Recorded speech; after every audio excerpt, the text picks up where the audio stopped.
கண்ணில்லை என்றாலோ நிறம் பார்க்க முடியாது.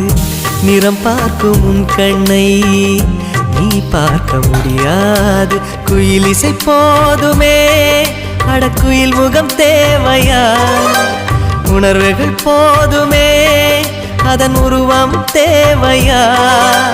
கண்ணில் காட்சி தோன்றிவிட்டால் கற்பனை தீர்ந்துவிடும். கண்ணில் தோன்றா காட்சியில்தான் கற்பனை வளர்ந்துவிடும். பாடல் போல தேடல் கூட ஒரு சுகமே. இசை பாடி வரும் இளம் காற்றுக்கு உருவமில்லை. காற்றலை இல்லை என்றால் ஒரு பாட்டொலி கேட்பதில்லை.